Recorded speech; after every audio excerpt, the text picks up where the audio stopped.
നീ പറഞ്ഞ അങ്കിൾ ഇവിടെ ഉണ്ടോ നോക്ക് പാത്തു. ആ ഞാൻ അവിടെ ഉണ്ടോ നോക്കട്ടെ, നിങ്ങൾ ഇവിടെ നിൽക്ക്, ഞാൻ പോയി നോക്കാം. ആ ഇതാക്കണേ. അല്ല ബഷീർക്കല്ലേ നിൽക്കണത്? ആരോടോ ഫോൺ ചെയ്യാൻ തോന്നുന്നു. ഫോൺ ചെയ്തിട്ട് ചോദിച്ചോക്കാം. ബഷീർക്കല്ലേ? ബഷീർക്ക് നമുക്ക് മനസ്സിലായില്ലേ? ആ പാത്തു അല്ലേ? ഇതെന്താ ഇവിടെ? ഞാൻ സിനിമക്ക് പോകുന്നതാണെന്ന് പറയാൻ നിൽക്കണ്ട, അത് പ്രശ്നമാവും. വേറെ എന്തെങ്കിലും പറയണം നല്ലത്. എന്റെ കൂട്ടുകാരി ഒരു സിനിമയ്ക്ക് വന്നതാണ്.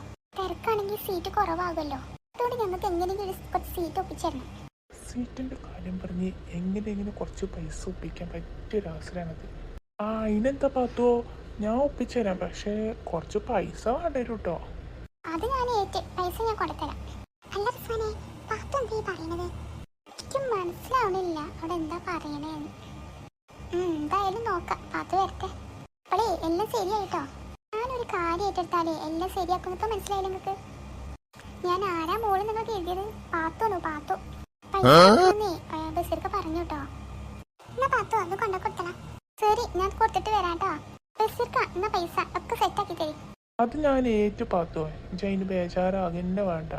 നിങ്ങൾ സിനിമ കാണാൻ തിയേറ്ററിൻ്റെ ഉള്ളിക്കട് കയറിക്കളി. എന്നാ ശരി, വലിയ ഉപകാരം ഉണ്ട് കേട്ടോ. പോകാം നമുക്ക് കാണാന്. ഓക്കെ, ഞങ്ങൾ റെഡി. വാ പോകാം, വേഗം വാ, ഇപ്പൊ തുടങ്ങും സിനിമ.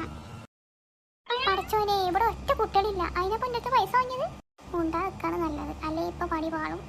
അല്ല കുറച്ച് കഴിഞ്ഞാൽ ചിലപ്പോ ആൾക്കാരൊക്കെ വരുന്നുണ്ടാവും. എന്റെ പൈസ പോയി എന്നാ തോന്നുന്നത്. ഞാൻ മുത്തശ്ശനോട് എന്ത് പറയും? എന്നാലും എന്റെ പാത്തോ എന്നോട് ഈ ചതി ചെയ്യേണ്ടിന്നു. പൈസയും പോയി, സിനിമ കാണാണ്ട മൂടും പോയി. ഇച്ചറിയോ ഇവിടെ ആളില്ലാന്നൊക്കെ? ആ ബഷീർക്കാർ എന്റെ കൈ കിട്ടിയാൽ ഞാൻ കോടന്മാരെ ഞാൻ പുറത്തെടുക്കും. ഞാൻ ഏതായാലും വന്നതല്ലേ, നമുക്ക് സിനിമ കണ്ടിട്ട് പോകാം. അല്ല ഇപ്പൊ എന്താ ചെയ്യാ, കണ്ടിട്ട് പോകാനെ. അല്ല ഇനിയിപ്പോ നമ്മളെങ്ങനെ തിരിച്ചു പോകാ? പൈസക്കളെ കൊടുത്തില്ല, ഇനിയിപ്പോ എന്തിനാ നമ്മള് പോകാ? അക്കു പറഞ്ഞത് ശരിയാണ്, അത് ഞാൻ ചിന്തിച്ചിട്ടതല്ല. ഇനിയിപ്പോ എന്താ നമ്മള് ചെയ്യാ? അയ്യോ, ഈ പണി വീണ്ടും പാടിയോ? എന്നാലും എന്റെ പൈസ പോയല്ലോ, ചിന്തിച്ചിട്ട്